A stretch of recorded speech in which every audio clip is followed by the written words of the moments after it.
اعوذ باللہ من الشیطان الرجیم بسم اللہ الرحمن الرحیم السلام علیکم ورحمۃ اللہ وبرکاتہ۔ حضرت واصف علی واصف رحمۃ اللہ کی گفتگو 15 سے کل ایک بیان اپلوڈ کیا گیا جس میں حضرت واصف علی واصف رحمۃ اللہ نے محبت کے ایک راز کا ذکر فرمایا کہ اللہ کی مرضی پر اپنی مرضی چھوڑ دے پھر سب پورا ہو جاتا ہے۔ وہ اگر سامنے آئے تو محبت ہے اور سامنے نہ آئے پھر بھی اس کی محبت۔ یہ نہ کہنا کہ سامنے آؤ تو سجدہ کروں، وہ تو کئی بار آیا مگر تم نے سجدہ نہیں کیا کیونکہ تمہیں اس کا پتہ نہیں۔ تو وہ سامنے کیسے آتا ہے، اس کا پتہ کیسے چلتا ہے، اور پھر سب کیسے پورا ہو جاتا ہے اور کیا پورا ہو جاتا ہے۔ تو اللہ پاک سامنے کیسے آتے ہیں اور ہمیں معلوم کیوں نہیں ہوتا، پتہ کیوں نہیں چلتا، اس بات کو اب ایک مثال سے سمجھیے۔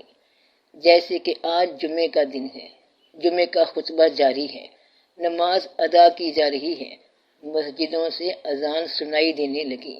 اور آپ یا میں کسی دنیاوی کام میں منہمک ہیں، بہت مصروف ہیں، بیزی ہیں، بڑا ضروری کام چل رہا ہے جس میں مکمل انٹرسٹ ہے، مکمل توجہ ہے، اس کام سے ہٹنے کو دل نہیں کر رہا، اور اتفاق کی بات ہے کہ جو بات کتنی دیر سے سمجھنے کی کوشش کر رہے تھے اپنے اس دنیاوی کام کے حوالے سے، وہ اب پوری طرح سمجھ آ رہی ہے، ٹھیک اسی طرح جس طرح سب سے زیادہ گہری اور میٹھی نیند فجر کے ٹائم پہ آ جاتی ہے۔ تو بات ہو رہی تھی کہ کام سمجھ آنے لگا اور پھر توجہ مزید گہری ہو گئی اور اس کے ساتھ ساتھ جمعے کی اذان بھی کان میں سنائی دے رہی ہے۔ اچانک آواز آنے لگی اندر من میں، اے ایمان والو، جمعے کے دن جب نماز کے لیے بلاوا آئے یعنی اذان سنائی دے تو اپنا ہر کام، اپنی ہر تجارت چھوڑ کر نماز کی طرف آ جاؤ، اور سمجھو تو یہ تمہارے حق میں زیادہ بہتر ہے۔ اس دنیاوی کام کی کامیابی سے یا تجارت میں نفع ہونے سے تو نماز ادا کرو اور اس کے بعد اپنے اللہ کا فضل تلاش کرو، پھیل جاؤ، اپنے کاموں میں لگ جاؤ، یعنی پھر سے کنٹینیو کر لو، جاری کر لو جہاں سے کام کو چھوڑا۔ اب ادھر دماغ مکمل طور پر کام میں مصروف اور من اس ہلکی ہلکی آواز کو سن رہا ہے، محسوس کر رہا ہے۔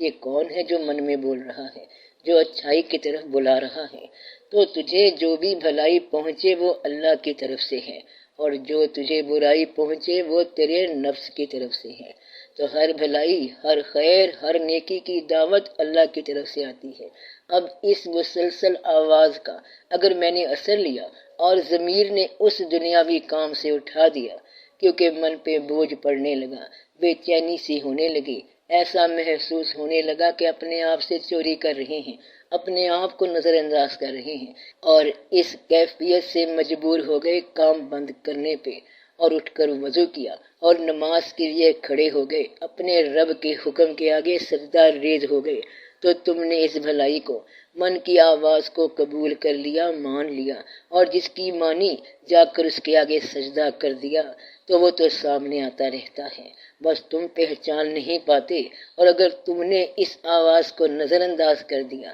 اس کی طرف سے کان بند کر لیے، دل کی بے چینی کی پرواہ نہ کی، تو پھر تم نے اپنی سنی، اپنے نفس کی سنی، اپنے نفس کو رب کے سامنے لے آئے، اور جب رب کے سامنے مقابلے پہ لے آئے تو پھر تم اسے پہچان نہ پائے۔ وہی تو تھا جو تمہیں بھلائی کی طرف بلا رہا تھا، وہی تو ہے جو تمہیں بھلائی کی طرف ہدایت کرتا ہے کہ یہ راستہ ہے، آ جاؤ، میں یہاں موجود ہوں۔ اور جب تم اس آواز کو مسلسل نظر انداز کرتے جاتے ہو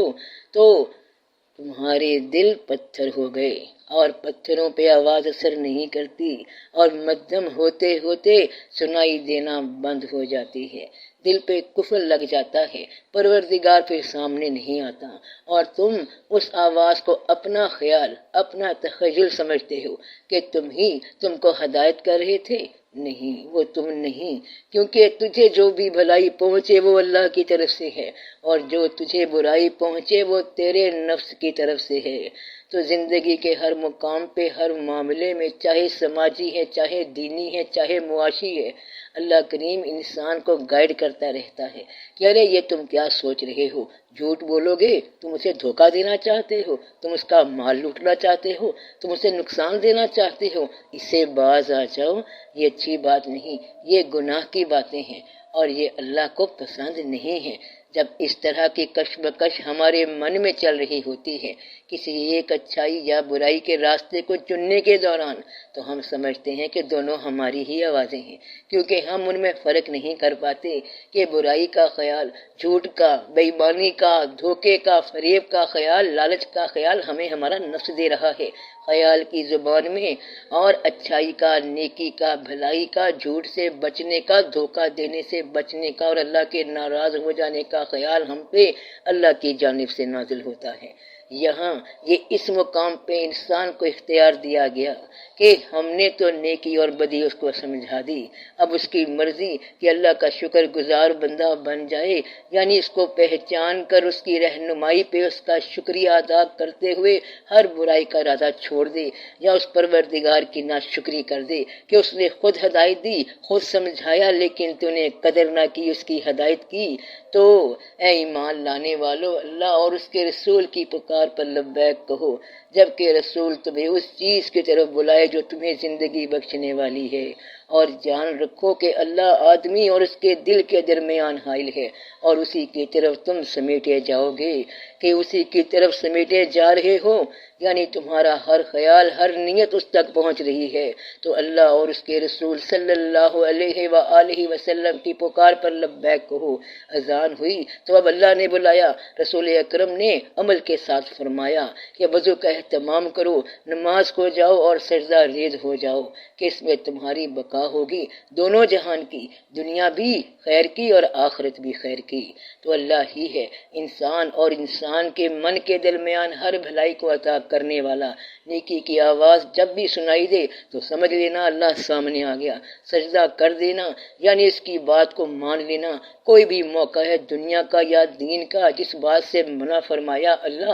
اور اس کے رسول صلی اللہ علیہ وآلہ وسلم نے تو اسے ہٹ جانا، اور جس بات کا حکم دیا اللہ اور اس کے رسول صلی اللہ علیہ وآلہ وسلم نے اس بات پر ڈٹ جانا۔ اللہ پاک قرآن پاک میں ہمیں مخاطب فرماتے ہیں کہ اے ایمان والو، اے ایمان والو، اللہ کی بات مانو، اللہ کے رسول صلی اللہ علیہ وآلہ وسلم کی بات مانو۔ اگر تم ایمان والے ہو تو کیا ایمان والا ہونا یہ ہے کہ میں نے کلمہ پڑھ لیا اور سب کو پتا ہے کہ میں مسلمان گھرانے میں پیدا ہوئی اس لیے میں ایمان والی ہوں؟ اصل ایمان وہ ہے جو اللہ کی بات پر یقین کرنا ہے کہ اگر اللہ پاک فرما رہے ہیں کہ میرے رسول صلی اللہ علیہ وسلم کی پکار پر لبیک کہو، یعنی نماز پڑھنا، یعنی نیک کام کرنا، اللہ کی راہ پر چلنا، تو تمہیں زندگی مل جائے گی۔ اب مجھے اس بات پر یقین ہوگا تو ہی چلوں گی، ورنہ اگر یقین ہی نہیں تو پھر ایمان کیسا جب عمل ہی نہیں؟ تو وہ سامنے ایسے آتا ہے،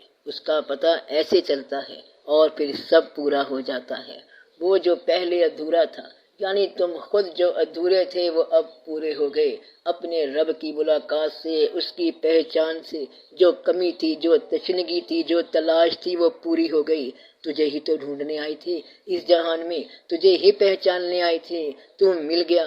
تو مجھ میں تھا اور میں تجھے باہر ڈھونڈتا رہا۔ اب سب مکمل ہو گیا، راز محبت مل گیا کہ تجھ سے بڑھ کر میرا کوئی خیر خواہ نہیں جو میری بھلائی چاہتا ہے، جو مجھے راہ دکھاتا ہے کہ تمہارے دوست صرف اللہ اور اس کا رسول اور ایمان والے ہیں۔ تو اللہ ہو تو ہی تو، اللہ ہو تو ہی تو،